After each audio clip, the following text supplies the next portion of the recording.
My 5-year-olds are constantly arguing, and when one of them does something to the other, they're saying it was an accident. Oh, I got it. So, like, something happens and then they kind of go to get out of it by saying it was an accident. And you have to imagine that from their perspective, it may actually have been an accident. So, say they're playing and one of them hurts the other one, then they're saying it was an accident. And you saw it with your own eyes and you don't think it was an accident. So, here's the thing, probably one of two things is going on. A, like they just got upregulated and then something happened and they didn't really anticipate, like the intention wasn't to hurt, but so it went. Or B, they're scared of the response. And I just want you to think for a second, like, could it possibly be that you have had a huge response and they're scared of it and they're smart, and so they know when they frame it as an accident, I mean, it's pretty complex stuff that they're doing, there's not going to be such a fallout. And the one that got hurt is saying, no, it's not. And then they are fighting. So, Got it. So my favorite frame for this is you were thinking you were thinking. So it's like, oh, so you were thinking he pushed you and it really hurt.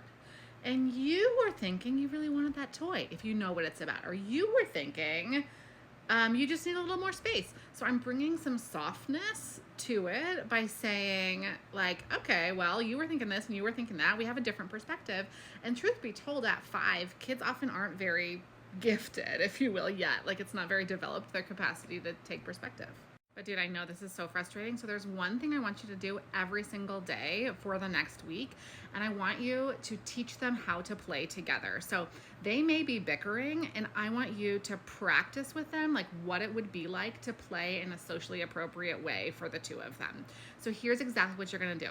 We're gonna pick a single positive opposite. And if they're fighting and blaming, maybe the direction that we're going to give is like, we're going to keep our hands on our own body. Or maybe you're going to play a game like Uno and the direction is going to be everybody gets a turn. Or maybe you're going to make cookies and the direction is going to be everybody has a job. So give them one single, really specific direction. This can be a super short activity. And as they do it, you're like hyper involved, okay? You are 100% there. And every time they are successful or try to be successful or are about to be successful, you are going to heap on the praise. Now, if you see a hand go up to push or a kid start to get kind of edgy, I want you to step right in the middle of the two of them and redirect. If it's a hand going up, I want to say up, hands on own body. You got it. You're doing it. Like literally that fast, even if your hand is still lowering their hand. If they're like reaching for the other kid's spoon who's like stirring the cookie, I'm going to say up, still her turn. You're waiting. There you go. You're doing it. You are going to practice being uber present like that. We're going for a short experience where they like have the felt sense of doing the thing in the right way. And then when it's done, I'm letting it go. I like to transition after I do that to something they can do like kind of side by side, like motorically, right? So that could be like a bike ride, it could be climbing trees, it could be swimming, something that they can technically do on their own, but they can also do kind of like in concert with each other.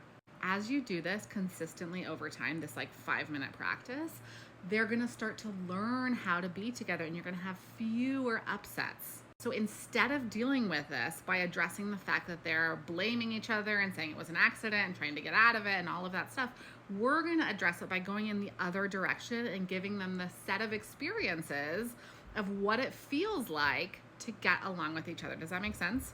Okay, good. So I want you to do that for the whole week, every single day, and then let me know next week when we meet how it goes.